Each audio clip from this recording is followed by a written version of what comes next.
All right, what's up guys? My name is Zach and today I am driving a 1993 BMW 750iL. Up front is a 5.0 liter V12 and down below is a 4-speed automatic transmission. Now I am super excited to be driving this here BMW for two reasons. First of all, I really genuinely love driving BMWs.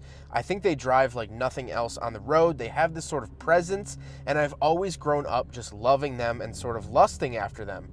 But the second reason, and the more important reason, is the fact that this is the 750, meaning it gets a V12. And this is my first ever V12 I've reviewed here on the channel. So I'm super excited to get a V12 under my belt finally.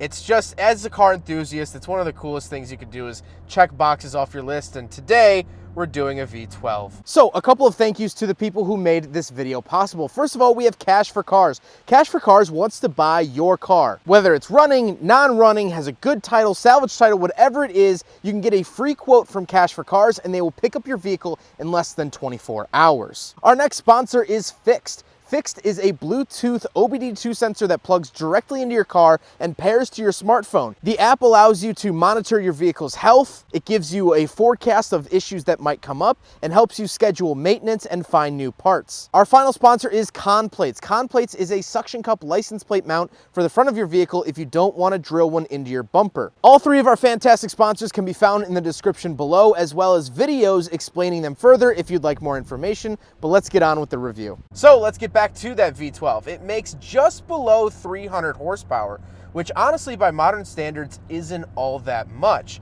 A new Subaru WRX makes more power than that. However, what you miss in a WRX is the smoothness. This car is all about being smooth. It's not a very large displacement V12, meaning the pistons and cylinders aren't actually that big, but you have a lot of them working together. As some would say, the teamwork makes the dream work, and that's true about the V12. It just glides over the road right now, and we're driving on Illinois roads, which are famously not great, but it's just so smooth. The power delivery is smooth, it revs smooth, it is like driving butter. And this car has 143,000 miles on it, and it's not a spring chicken anymore. This is an old car, and I absolutely love that. So we are now on the highway doing highway speeds, and the car just sits. That's what I absolutely love, is this car it's heavy enough, it has the V12 where it's not straining itself to keep you at highway speeds, so it's very, very happy. It just sits and just putters along. And when you want to pass someone, you have 12 lively cylinders to do so. It doesn't even need to downshift. It's just instant torque right then and there, and I love that. That's something that's missing from your 300 horsepower WRX, is that on the highway, you have to downshift 18 times just to pass someone. But this, no downshift required. I just put my foot down and I go. I love that. That is where V12s really, really shine. Like I said, paired to it is an automatic transmission, and this is sort of a downside of this car because it is only a 4-speed. Like, I'm kind of a little higher in the revs than I'd like to be, but you know, it's not the end of the world. If you are looking for a manual transmission, big engined BMW, I'd highly recommend the 540s from the early 2000s. Those came with manuals, and I reviewed one 2 years ago, and I really, really love that chassis. So I'd highly recommend seeking one of those out. Last but not least, the 750 is rear-wheel drive. So let's move on to the interior. We have some fun early 90s stuff in here to go through. And of course it is the 750, which means it's the larger chassis from BMW, so we have a lot of space. Well, in front of me, very, very typical gauges from BMW, very easy to see, very easy to read, and they look almost identical to the 3 Series and the 5 Series of the time. Now, you could say it's a good thing or a bad thing, but I personally really love them. They're very easy to read, and when I'm looking at instrument clusters, that's what I want. I want to be able to look at a glance of an eye, know exactly what I'm doing, and get on with my drive. So on the far left, I do have fuel, which the R is for reserve fuel, found in a lot of luxury cars from the 80s and 90s. Then I have the speedometer, tachometer, and coolant to the far right. Again, very, very typical BMW, the font, the look, the everything. Down at the bottom, I do have some interesting displays and readouts, of course, my odometer, and it is currently telling me that the suspension is leveling. So it does actually have auto leveling suspension, which is kind of a cool 90s quirk. On the steering wheel, I don't have any buttons besides obviously the horn, and it gets an airbag. Very, very simple, very basic steering wheel from BMW. I love the embossed BMW logo in the center, and I think it looks classy and definitely period correct for the early 1990s. Off to the left, I do have a gauge dimmer switch and no buttons on the dash, which is sort of interesting. In most modern cars, I feel like they put all of the traction control and all of that junk to the left of the driver, but that's not the case here in the 750. On the door, I do have my power mirror options sort of on the grip. Again, very typical of BMW from the 90s. However, this car does have power locks, but there's no power locking button. You just push down the little lock on the door and it'll power lock the rest of the doors.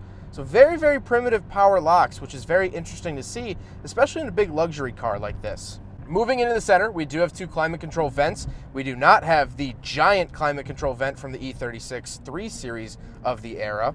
And then, of course, we do have a radio, very typical BMW radio. I have a cassette player, if you guys remember those. I do also have a 6-disc changer, which is in the trunk of the car. So, again, a very nice feature for the 1990s. To the right of that, I have the typical BMW little information center, giving me my average speed. There's a ton of buttons here. You can hit date and things like that. If you're interested in getting updates or information from your car, you can definitely do that here. And the E30s had that, and the E36s have something similar. So again, very typical from BMW. Then I do have the climate controls. Now these climate controls look a lot more dated than the rest of the interior. These look straight out of the 70s or 80s even. They have turn dials for the temperature as well as the fan speed, and of course you can decide where to send it. But as we'll talk about later, I do also get heated seats, which is very, very nice, but we'll talk about that when we talk about the seats themselves. Then below that, I do have a cigarette lighter and ashtray, as well as the traction control button. And then moving down to the center console, I do have this wide open space. I guess you could put now modern your phone, or back in the day, maybe your cassette player or Walkman or something. But I have this just wide open space in front of the shifter. Not really sure what their design idea was for this, but it's there. And then I have the shifter itself. There is a button underneath the shifter to get it in and out of gear, although it doesn't look it. I kind of like that stealth button. It's not super obvious. And I have to say the shifter looks nice. It looks presentable, but it definitely looks dated. To the left of that, I do have an A and M button. This is kind of like prehistoric sport mode, if you will. Does it change a whole lot? No, not really. You can kind of just, you don't have to touch this. Now, unfortunately, the 1993 BMW 750iL fails the big friggin' bottle test on the basis that it has no cup holders. Then down below, I do have more buttons. This is the hazard button up at the top, and then my power window switches. Again, very typical of BMW to have the window switches in the center. It's kind of a European/Jeep thing to do, to have the buttons down in the center. So there they are. But then I have a very fun 90s quirk, which is the car phone, which still powers up and it still beeps. So I'll give you a listen here.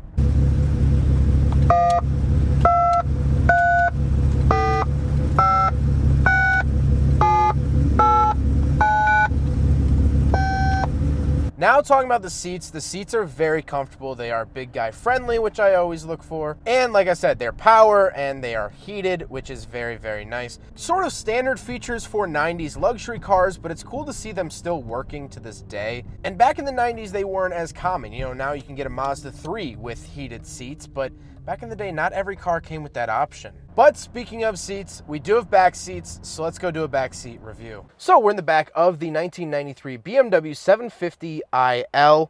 And a couple things to note back here. First of all, I do have heated seats, 2 different levels of heated seats, which is very, very nice. I also have power seats, so these seats will actually power adjust, which is great.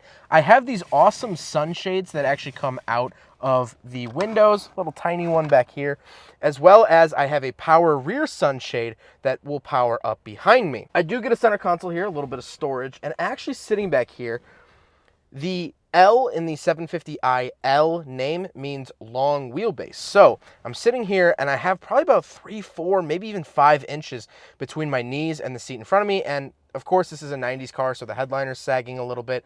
But with the headliner actually proper height, I don't touch the ceiling. I don't touch the seat in front of me. I can kind of spread out. I can really enjoy the comfort and size of the 750 from back here. And it's absolutely exquisite back seats. Now we gotta talk about the looks. I absolutely love the look of the 7 Series. I think it's so iconic. And if you look at the front grills, that's a way to tell that it's actually a V12. The V8s and V12s got the bigger grills, where the inline 6 engines actually got smaller kidney grills up front. That's what I love about this car, is just how subtle it is. From the exterior, you can't even really tell that there's a V12 sitting under the hood, that this car is a monster on the highway. You can't tell the sort of luxury that it holds, but all of it's there. And I love looking at these cars, and now anytime I see an E32 in traffic, I'm gonna check for those grills and I'm gonna check for that badge on the back, because if it's a V12, I'm gonna get very, very excited. And so that's sort of my final thoughts here on the 750, is just how amazingly good this car is and how amazingly smooth it is. That's the nice thing. Yes, it doesn't make a lot of power.